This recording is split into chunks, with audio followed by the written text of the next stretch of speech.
You're listening to Mia Horror Stories, and today's story is The Thing That Crawled Out of the Mirror Was Wearing My Clothes. The screen will stay completely black, letting your imagination do all the work. No visuals, no noise, just a story that creeps under your skin. Don't skip a second, because every detail builds to the chilling end you won't want to miss. The first time I noticed it, I blamed the steam. I'd stepped out of the shower in my Brooklyn apartment, towel knotted at my waist, and the bathroom mirror was doing that usual cheap building thing where the edges fog, but the center stays stubbornly clear. Except the clear part wasn't centered on me. It was shifted a few inches to the left, like the mirror had decided my face wasn't the important part of the morning. I leaned in, squinting at my own blurred outline. The light above the sink buzzed, an insect trapped in glass.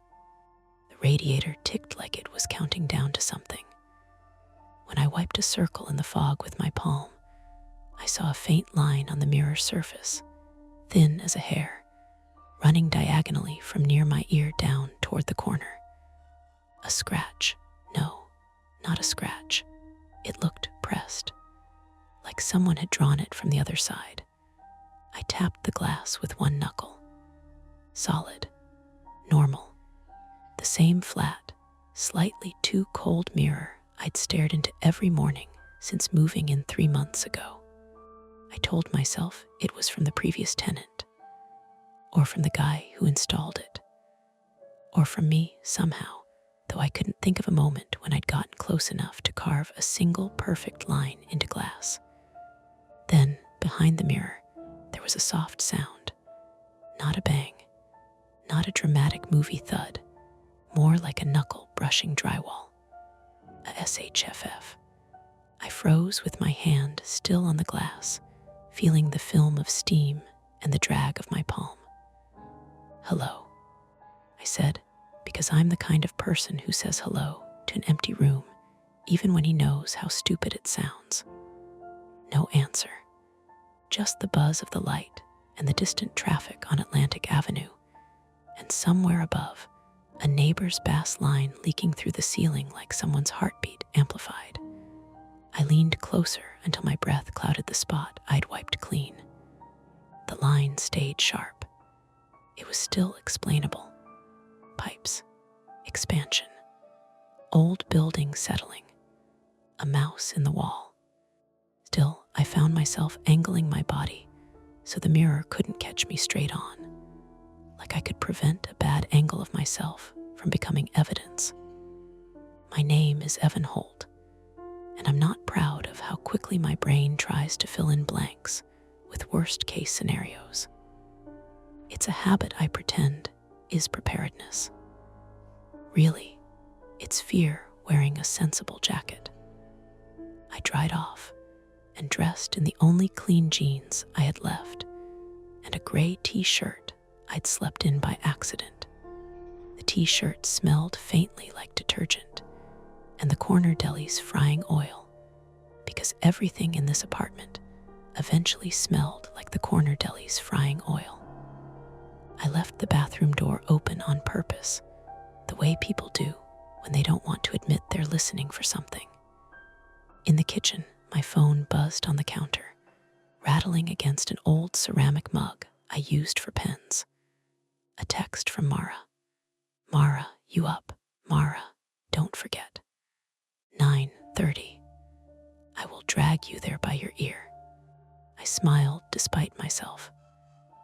Mara Klein, 29, female, had become my closest person in New York by sheer force of personality and proximity. She lived in the unit across the hall, which meant she'd seen me at my worst in the specific way neighbors do. Half-dressed, carrying trash, looking like I'd just lost a fight with a pillow.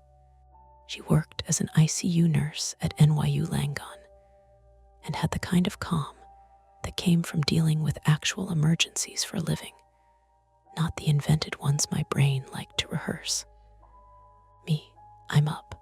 showered me. I'm basically thriving.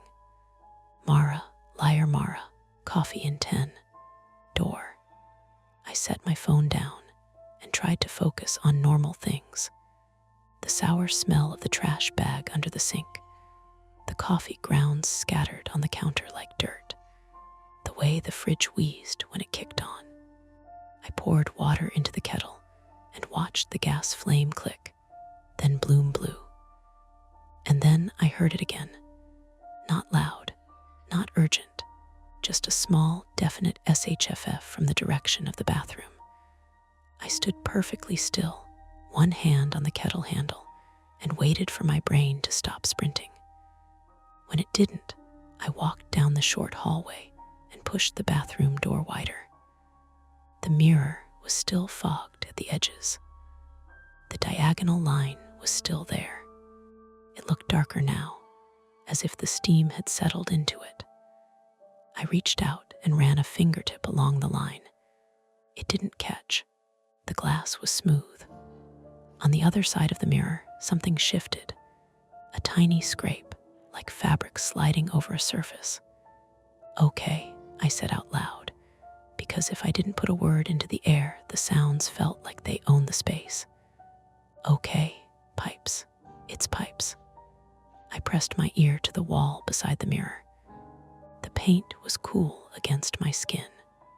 I could smell toothpaste and damp towel, and under that, the faint mildew that every New York bathroom has no matter how often you bleach. Nothing. I backed away and looked at the mirror from different angles.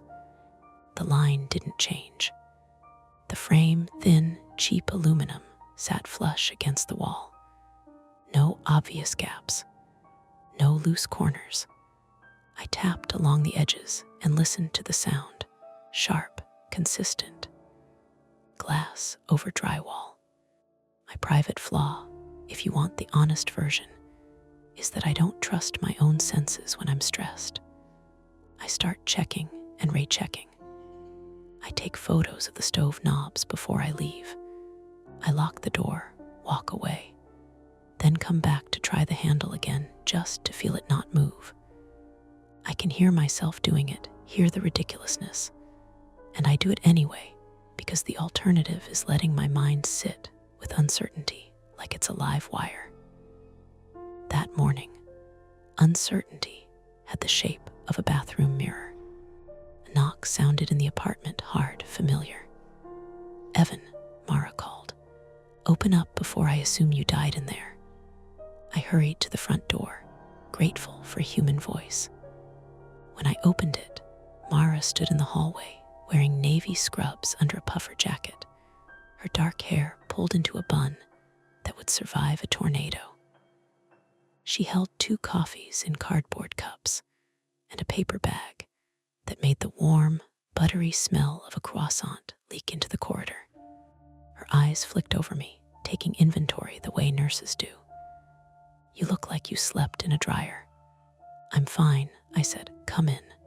She stepped inside and immediately towed the door shut behind her, more out of habit than fear. She handed me a coffee. "You have your paperwork, resume, portfolio, the little speech you practice in the shower." "I practice in the kitchen," I said. "It feels more honest in here. Less performance." Mara snorted and took a sip of her coffee. "You're going to do fine. It's a mid-level IT job, not a hostage negotiation." "Right," I said, and my brain immediately supplied. "But what if they can tell you're a fraud?" I swallowed that thought like it was aspirin. She noticed me glancing down the hallway. "What?" she asked. "What's that face?" "It's nothing," I said, which is the lie people tell right before they confess something. Mara followed my gaze anyway. "Bathroom," I hesitated. The apartment felt smaller with her in it, like the walls could hear better. "I heard a noise," I said, from behind the mirror. Mara stared at me for a beat, then walked toward the hallway like she already owned the problem. From behind the mirror, she repeated, not mocking, just testing it for sense. "I know how it sounds," I said, following her. "It's probably pipes." Or I don't know. The building. But there's also this line like a mark. She pushed the bathroom door open and leaned in. The mirror caught her face first, then mine behind her shoulder. She wiped at the fog with her sleeve and frowned. "That's weird," she said, and my stomach tightened at the validation. She traced the diagonal line with her nail. "Feels smooth," she said. "Could be inside the glass." There was a sound, I said quickly, like someone moving, but obviously no one is in there. Mara turned and looked at the wall as if she could see through it. "Could be a rat," she said, "or your upstairs neighbor's plumbing, or the mirror's loose and the frame is shifting." "It doesn't look loose." Crouched down to check the bottom edge. "These older buildings are full of surprises," she said, then softer. "Has anything else been off?" The way she asked it, careful, professional, made my face warm, like she was making room for the possibility that this was in my head. I hated that I needed that room, and I hated that part of me wanted to crawl into it. "There's just," I began, then stopped, because saying more would make it real, and I wasn't ready for that. "It's probably nothing." Mara stood up. "You're not crazy," she said simply, which was not a thing I'd said out loud, but somehow she answered it anyway. "Let's do the normal person checklist. Is the mirror secure? Is there any sign someone messed with it? And then, because you have an interview and I don't want you spiraling, we decide what to do next." "What next?" I asked. Mara glanced at the time on her phone. "Next is either we leave it alone for now and you go get hired, or we call Lewis and have him look at it," she said. "Or we do the stupid thing and take it off the wall ourselves." Louis Ortega, 41 male, was the building super, a guy who wore work boots even when he wasn't working, and always smelled faintly of cigarette smoke and spackle dust. He fixed things slowly but thoroughly, like he resented objects for breaking in the first place. Mara looked at me. "So," she said, "which one? Normal choice or stupid choice?" I stared at the mirror, at that diagonal line that didn't snag my finger because it wasn't on my side, at the faint, stale smell of dampness trapped where it shouldn't be, at my own reflection, slightly warped by steam, watching me watch it. The kettle whistled in the kitchen, sharp and demanding, like time itself wasn't interested in my nerves. I could hear my own breathing. I could hear Mara waiting, and I had to pick. By the time the kettle stopped screaming, my phone buzzed with a calendar alert that felt like a threat. Interview. 9:30. I turned the burner off too hard, and the flame coughed out with a pop. Steam curled up and made the kitchen smell metallic. Mara watched me over the rim of her coffee. "You're spiraling," she said, not unkindly, just factual. "I'm prioritizing," I said. "I'm choosing which problem to deal with first." She tilted her head. "You're choosing the mirror over the job." "I'm choosing not to leave my apartment with something wrong," I said, and immediately hated how vague it sounded. Mara set her coffee down on the counter and pulled her jacket off, draping it over the back of a chair. "Okay," she said, "then we're doing this efficiently. 5 minutes, we check if it's loose. If it is, we secure it and you go. If it's not, we call Lewis and then you go." "And if we hear the sound again?" I asked. "Then we still go," she said, "because sounds don't get worse just because you're not here." That wasn't actually true, but I didn't argue. She grabbed a screwdriver from the junk drawer, the one with mismatched bits, and a handle chewed by time, and knelt in front of the mirror.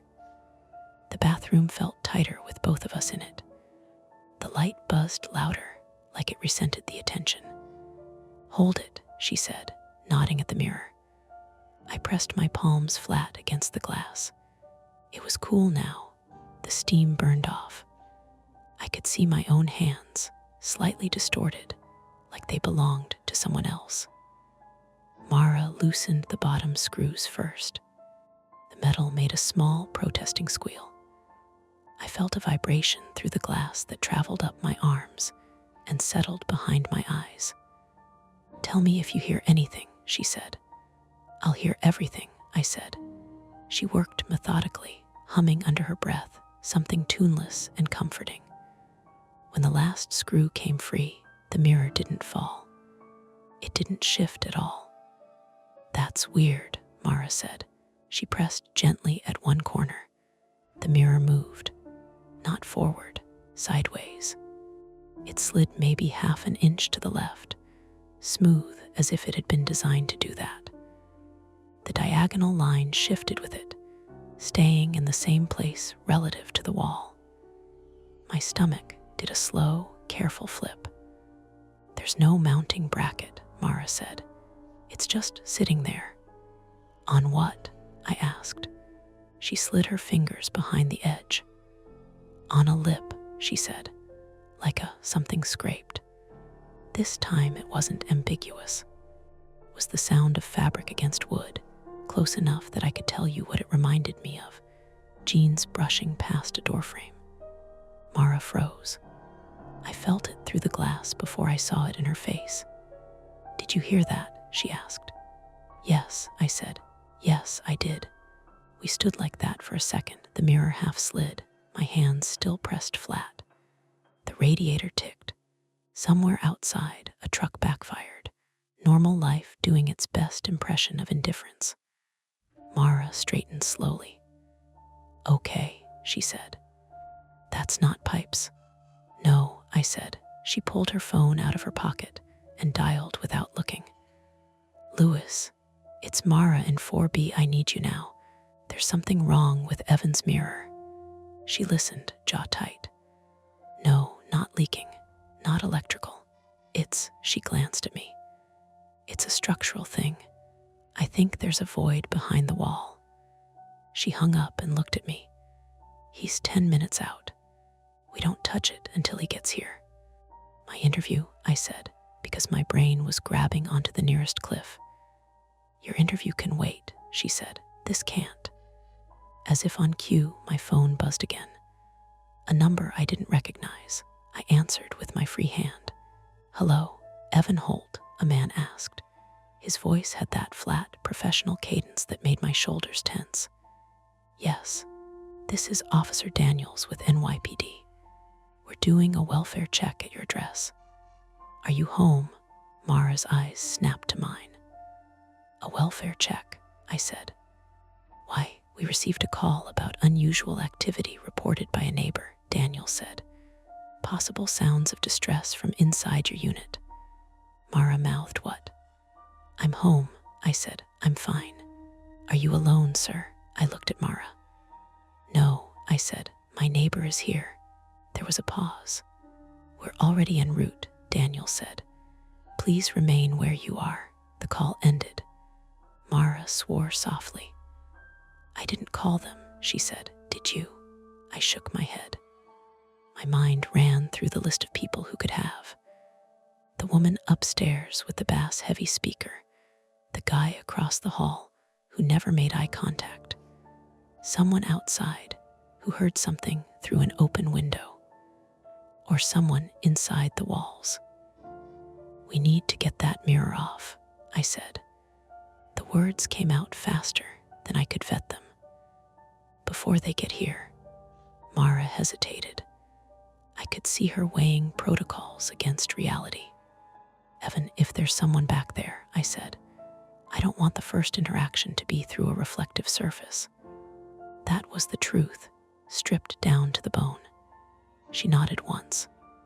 "Okay," she said, "but we do it safely." We slid the mirror the rest of the way aside together. It came free without resistance, revealing a rough opening cut into the drywall. Not a clean maintenance hatch. Something jagged, like it had been enlarged by hand. The space beyond smelled stale and human. Sweat and dust and something faintly sour. I leaned in despite myself. The cavity was narrow, just wide enough for a person to squeeze through if they turned sideways. There were scuff marks along the studs. Bits of insulation clung to them like dirty snow. "Jesus," Mara whispered. From inside the space came a small sound, a breath held too long. "Hello," I said. My voice sounded thin, stretched. There was a shift, closer now. I heard the unmistakable scrape of skin against wood. A knuckle knocked, tentative, against the inside of the drywall. Mara grabbed my wrist. "Hard, back up," she said. The knock came again. Then a voice, hoarse, close. "Please," it said, "don't call the cops." My phone vibrated in my pocket, insistent. Mara looked at me, eyes wide and sharp. "Evan," she said, "we have about 2 minutes before this gets very official." The mirror lay propped against the tub, reflecting the bathroom in fragments. Our feet, the open wall, the space where someone was breathing on the other side. I had a choice, and this one felt heavier than the first. Because whatever I did next would put someone, maybe me, directly in the path of something that had already decided to come this far. Mara kept her grip on my wrist like she was anchoring me to the real world. "Listen," she said toward the opening, voice low but steady. The tone she probably used on drunk relatives in waiting rooms. "No one's trying to hurt you. We need to know who you are, and we need you to come out where we can see your hands." A breath came from the cavity, close enough that I could smell it now, stale coffee and something medicinal, like mouthwash or a cheap menthol lozenge. "I can't," the voice said. Male, adult, not old. The rasp sounded like dehydration, not age. "Why not?" Mara asked. "Because you'll think," a cough, wet, like he'd been holding dust in his chest. "You'll think I'm him." My stomach tightened at the pronoun. "Him who?" I said, and immediately regretted speaking because my voice jumped, giving away too much. The man didn't answer. I heard a shifting, a careful repositioning. The cavity was narrow. The sound of his shoulder rubbing against studs made my skin itch. Mara looked at me. Her expression said stay quiet, but her eyes also said I'm not leaving you alone with this. From the kitchen, my phone buzzed again. Then again.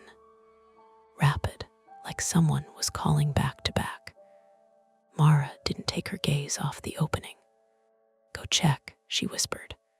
I backed out of the bathroom, keeping the open wall in my peripheral vision like it could spit something at me. The hallway was a short run from the bathroom to the front door, 5 steps if you didn't count the pile of shoes I kept meaning to organize. In the kitchen, my phone screen lit up with another unknown number. This time, there was a voicemail notification too. I swiped it open without thinking. A man's voice, clipped, official. "Mr. Holt, this is Officer Daniels again. Downstairs. Buzz us in, or we'll contact building management." My throat went dry. I stared at the intercom panel by the door, the buttons worn smooth by decades of buzzing people into their own apartments. Through the thin front door, I heard the building's hallway in its morning mode. A distant elevator cable whining, someone's keys, a baby crying 2 floors up. Nothing dramatic, which somehow made the idea of police arriving feel worse, like a stain spreading quietly. I went back to the bathroom. Mara was crouched near the opening now, keeping her body angled so she could move fast. She pointed at the mirror leaning against the tub. "We need to put that back," she said under her breath. "At least halfway. If they see a hole in your wall, this turns into a hole," she gestured vaguely. "Seen."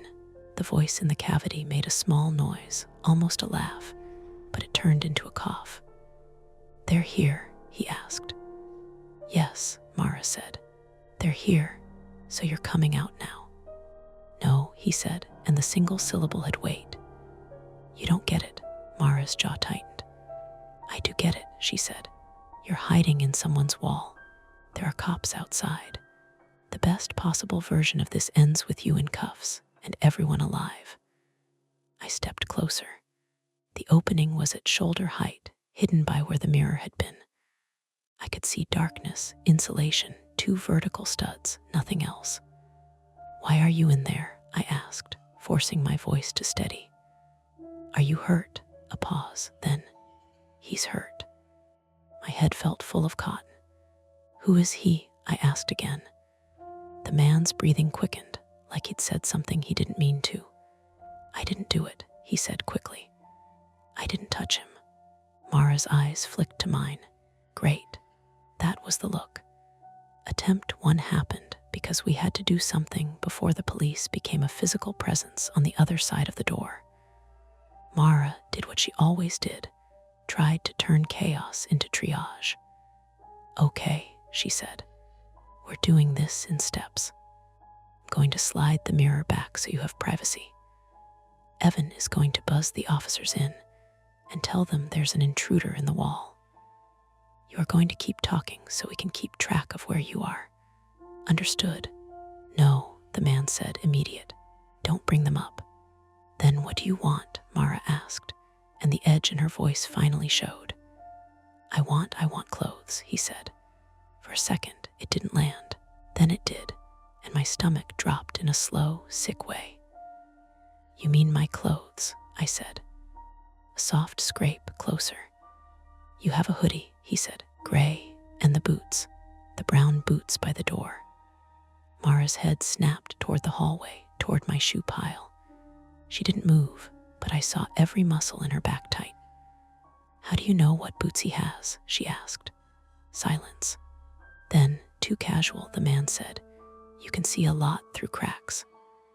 My skin prickled.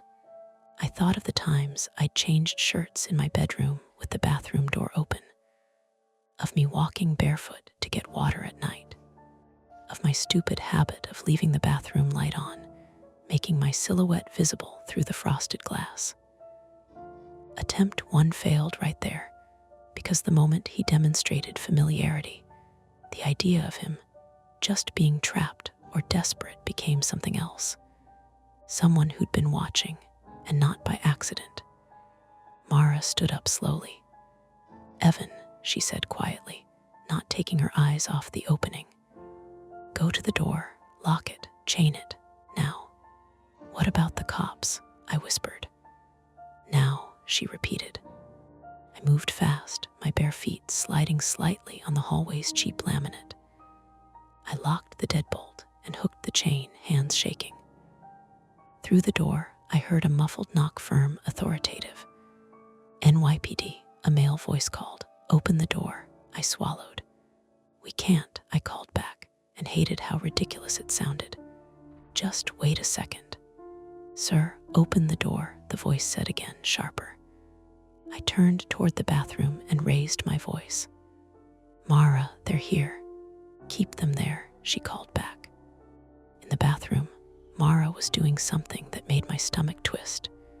She was sliding the mirror back toward the opening, not fully covering it, but narrowing the visible gap like a lid. The man inside made a sound, panic, sudden. No, don't," he pushed. Not out, but against the wall from inside. The mirror jumped in Mara's hands. The sharp edge of the aluminum frame bit her palm. "Damn it," she hissed, instinctively letting go for half a second. That was all it took. A hand shot through the gap. Not a pale horror movie hand. Just a human hand, dirty, nails bitten down, knuckles scraped raw. It grabbed the mirror frame and yanked. The mirror slid aside. Mara stumbled back and hit the toilet tank with her hip, hard enough to make the porcelain thunk. The man didn't emerge yet. He couldn't, he was wedged. But his arm came out, reaching, groping along the air like he was searching for a latch. My brain supplied an image of someone wriggling through studs like an animal, and it made me nauseous. Mara grabbed the screwdriver and jabbed not into him, but into the wall beside his arm, trying to wedge the mirror frame against the stud. "Evan," she snapped. "Help me." I rushed back and grabbed the mirror edge.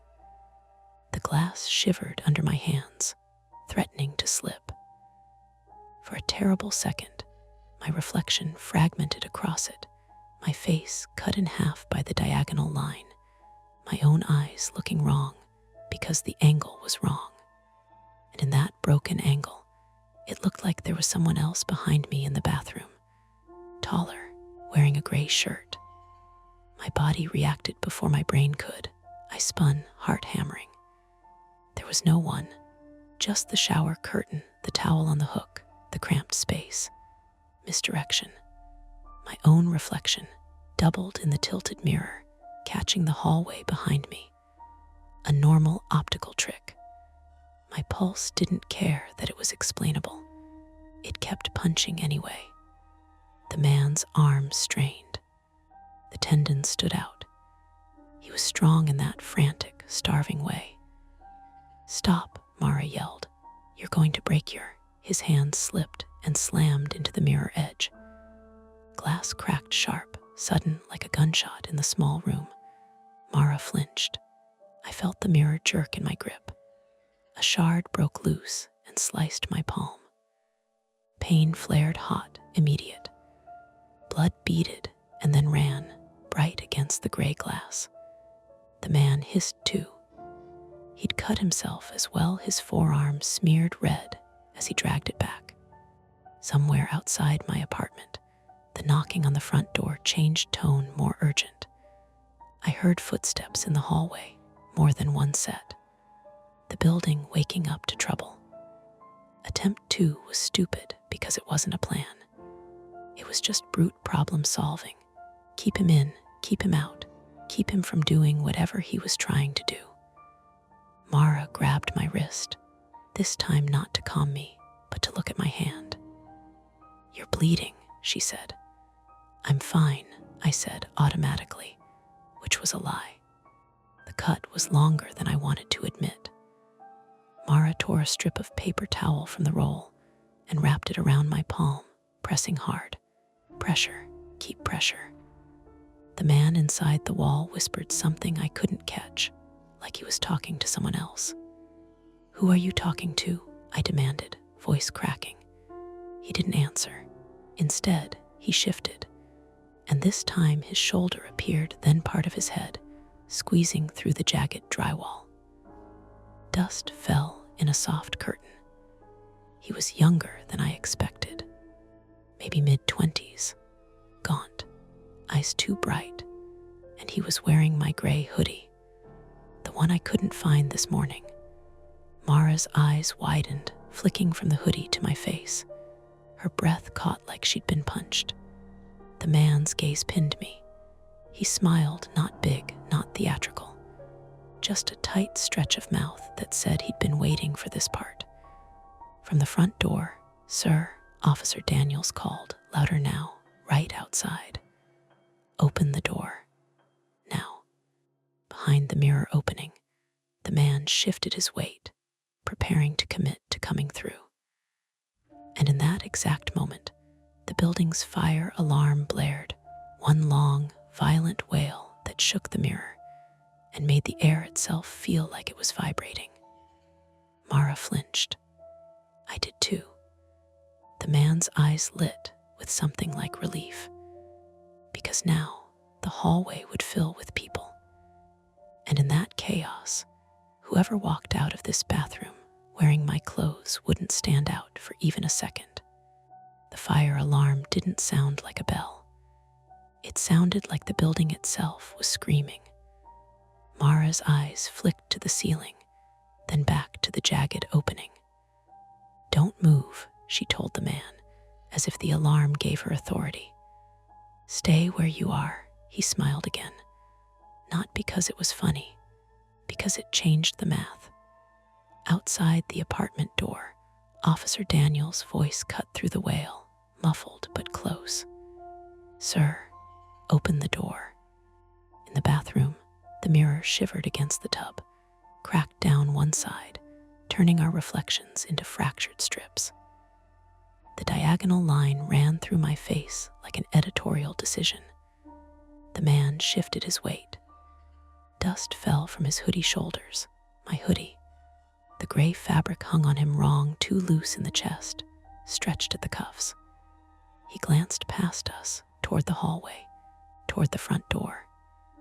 "You can't keep me in here now," he said, almost conversational. "Everybody's going out." Mara's hand found the screwdriver again. Her grip was awkward, her palm was slick, with a thin shine of blood from where the frame had bit her. "If you come out," she said, "you're going to get hurt." He looked at her like she was sweet for thinking that mattered. Then he leaned forward, committing. It happened fast and ugly. No movie grace. He shoved his shoulder through the jagged drywall, and the edge scraped his skin with a sound like sandpaper. He winced, but he didn't stop. His head followed, then his ribcage twisting sideways. He was thin enough to make it, which I hated noticing.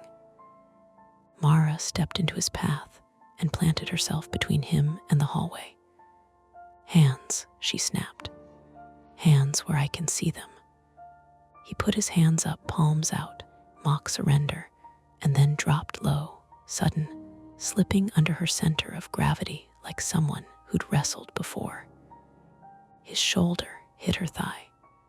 Mara stumbled, caught herself against the sink, but her injured hand slid on porcelain. I lunged without thinking.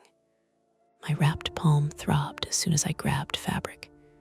He twisted, and the paper towel bandage tore. Pain flared, wet and hot, as my cut reopened. He elbowed backward. The point of his elbow caught my sternum. Not hard enough to break something, but hard enough to steal breath. The bathroom shrank to a tight tunnel of sound, alarm, my own wheezing, Mara swearing under her breath. He got past us, one foot in the hallway, then both. He was moving toward the front door like he knew exactly where the chain would snag, how long it would take to undo. Mara recovered first. She ran after him, limping slightly from where she'd banged her hip earlier. She grabbed his hoodie hood and yanked back. The fabric held, my fabric. The man snapped his head around and his eyes met mine for half a second. "Evan," he said, and said it like it meant something. My blood didn't run cold. Loud. It filled my ears. "How do you know I started." He didn't answer. He slammed his shoulder into the hallway wall to shrug Mara off, and the picture frame by my bedroom door, some cheap print of the Manhattan skyline I'd never liked, fell and shattered. Glass skittered across the floor like ice. "Evan," Mara shouted. "Door," I turned. The front door. The chain. The deadbolt. Police outside. Fire alarm screaming. People about to pour into the hallway. He was already reaching for the locks. Tempting to stop him with force felt stupid. He'd already hurt us without really trying. And I had one hand working and the other bleeding through paper towel. So I did the thing my anxious brain was good at. I looked for the smallest controllable action. My phone. It was on the kitchen counter. It had my voice, my name, my face in the ID, my lock screen photo from last summer. If he got my phone too, then in a hallway full of smoke alarm chaos, he wouldn't just look like me. He'd have the props.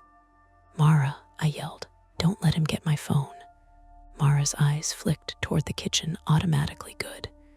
She moved fast, cutting him off from that direction. The man saw it too. His gaze snapped to the counter, then back to the door. He made a decision, jaw tightening. He went for the door anyway.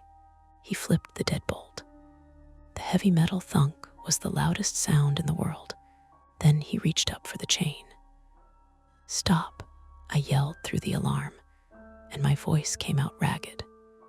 Officer Daniels banged again. "Sir," "Open the door." The man pulled the chain free. Mara lunged, but her foot hit the broken glass from the fallen picture frame. She slipped just a little, and that little bit was enough. Her shins scraped hard against the wood baseboard. She hissed, pain flashing across her face. The man yanked the door open. The hallway outside was washed in flashing red from the alarm strobe. Smoke didn't pour in, but there was that faint scent of burnt toast or overheated wiring that made your body decide there was fire anyway. Officer Daniel stood right there with another officer behind him. Both men were in uniform, faces alert, hands half raised in that ready but not yet posture. And the man in my hoodie stepped forward like he belonged there. "I'm Evan," he said, loud enough to cut through the alarm. He broke into my place. He pointed back into my apartment, finger steady. "He's in there." For a split second, the officer's eyes tracked with his gesture toward me. My mouth opened. No sound came out. Shock does that, steals your words and leaves you with air. Mara found her voice first. "No," she barked. "That's not officer. Listen." Officer Daniels held up a hand, eyes on the man in the hoodie. "Sir," he said, calm, "step back inside for me." The man's expression flickered. He hadn't expected the officer to tell him to go back in. He'd expected to be shepherded out, swept into the hallway flow of evacuating tenants. "Why?" he snapped, and the crack in his tone was tiny, but it was there. Because Daniels was trained for people lying badly. Because the hallway was full of chaos, and the last thing he wanted was a suspect spilling into it. Because maybe the man didn't have the right weight in his voice. Daniel's gaze darted past the man's shoulder into my apartment, where he could see the blood on my hand, and the cracked mirror leaned against the tub like a witness. "Sir," Daniels repeated, firmer now, "step back." The man's eyes flicked to the staircase behind the officers. I saw the calculation. 2 steps and he'd be in the stairwell. In the crowd, gone. He moved. Daniels moved faster. Daniels grabbed the man's forearm. The man twisted, trying to slip free. His elbow drove backward again, aiming for the ribs. It connected with Daniels this time. A grunt. Daniels tightened his grip and shoved the man sideways into the hallway wall. The impact was real, bone on drywall. The man's shoulder hit hard, and he made a sharp, involuntary sound, pain undeniable. Officer 2 stepped in, grabbing the other arm. "Stop resisting," he shouted, words automatic even under the alarm. The man thrashed, desperate now. His hoodie rode up, exposing a strip of skin at his waist and something taped there. A flat rectangle wrapped in duct tape, pressed tight to his body under the fabric. Mara saw it at the same time I did.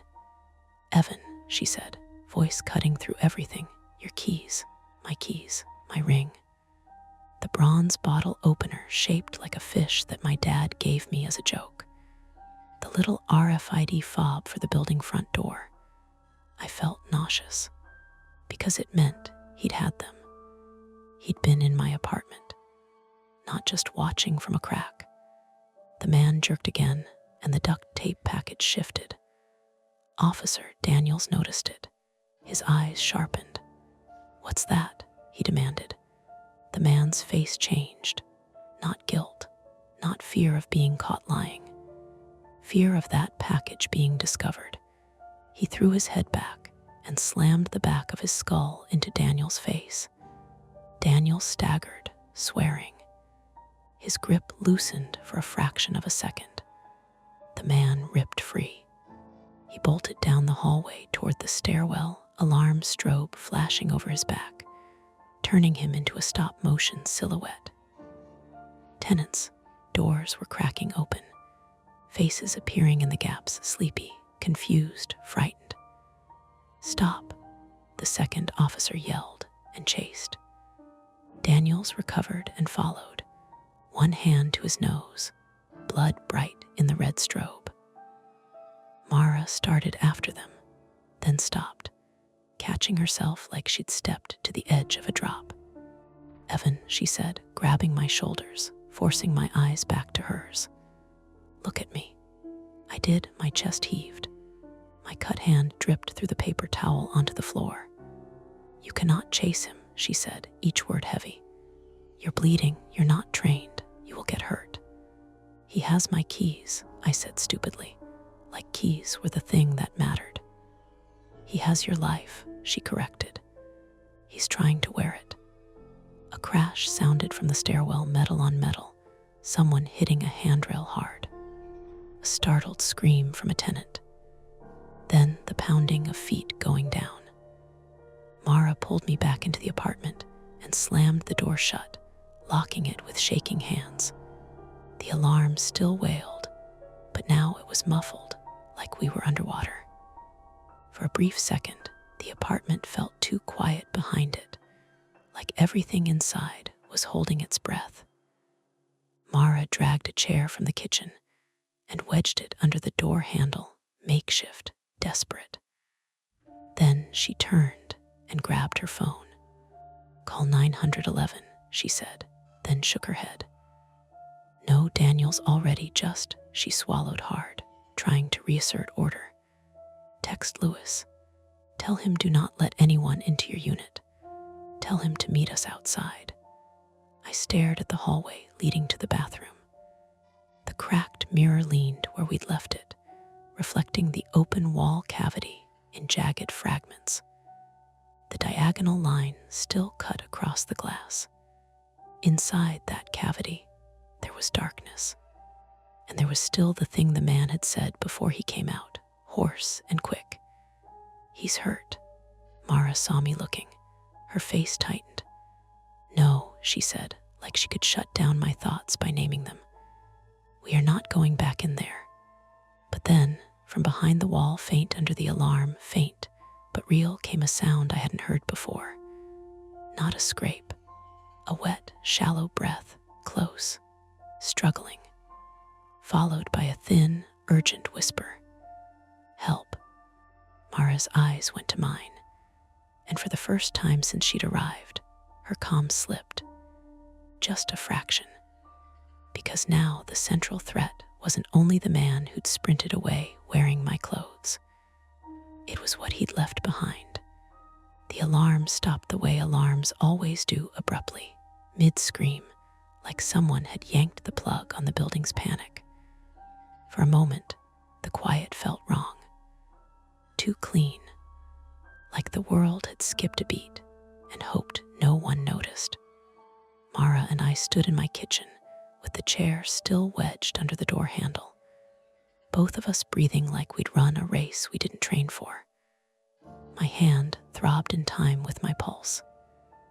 The paper towel was soaked through now, red bleeding into brown. "Sit," Mara said, already moving. She pushed me down onto a chair and took my hand, unwrapping the makeshift bandage with practiced efficiency.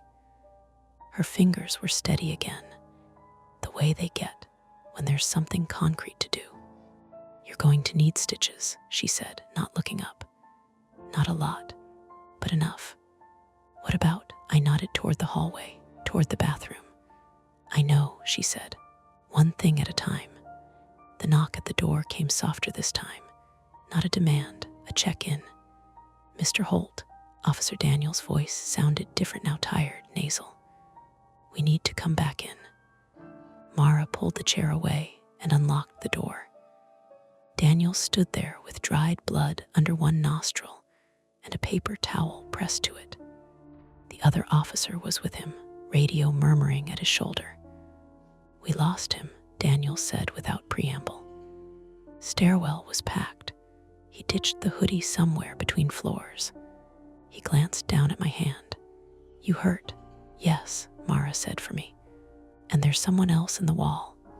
Daniel's eyebrows lifted just slightly. Someone else. He's injured, I said. My voice sounded distant to my own ears. He's still back there. The bathroom became a different place once it was full of people doing their jobs. The jagged opening was photographed. The mirror was carefully moved and wrapped. Flashlights cut into the cavity, illuminating dust, insulation, and finally, a human shape folded too tightly to be comfortable. The second man was alive, barely conscious. Early 30s, maybe, male. His leg was twisted at an angle that made Mara inhale sharply through her teeth. Dehydration. Bruises in different stages of yellow and purple. A split lip. He didn't look like a mastermind. He looked like someone who'd made a series of bad decisions and then run out of room. EMS arrived. They moved him carefully, voices low, professional. He whimpered once when they shifted his leg and then went quiet again. Name, a paramedic asked him. He mumbled something that didn't carry. Do you know him? Daniels asked me, standing to the side, notebook out. I shook my head. It was the first time I was sure of something all morning. The building super, Lewis, arrived while they were loading the stretcher. He took in the broken wall, the mirror, the police, and let out a long breath through his nose. I told management this place had dead space, he said. Old renovations. They closed things up wrong. Later, hours later, after my hand was stitched and bandaged in an urgent care that smelled like antiseptic and old magazines, Daniels called me. They were cousins, he said. The two men. The one in your wall and the one who ran. Why? I asked. It felt like the right question, even if it didn't have a good answer. Money, Daniel said. Housing, IDs. They'd been crashing in vacant units, storage spaces. When that dried up, they found the wall. Your wall just happened to connect. Is he? I stopped. The one who ran, did you catch him? There was a pause. Not yet, Daniel said. We will. I believed him in the way you believe weather reports, intellectually, with room for error. The injured cousin survived surgery. Compound fracture. Infection risk. He told a social worker enough to fill in the rest.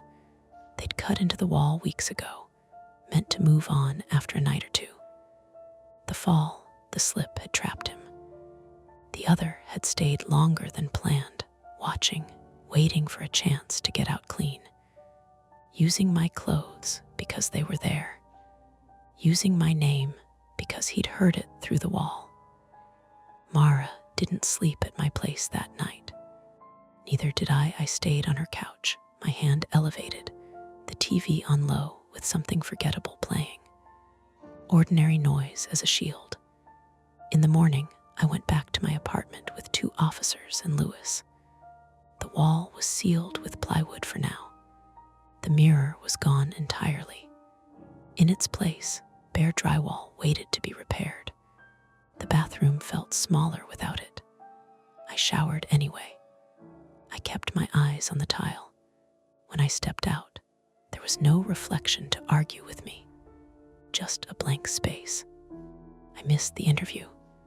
They emailed later to reschedule. I wrote back something polite and noncommittal. I didn't know yet if I wanted to stay in that apartment, in that city, in that version of myself that hadn't noticed sooner. Weeks passed. The building fixed the wall properly. Management sent an apologetic email. Life did what it does and smoothed itself back into a shape that almost felt like before. Almost.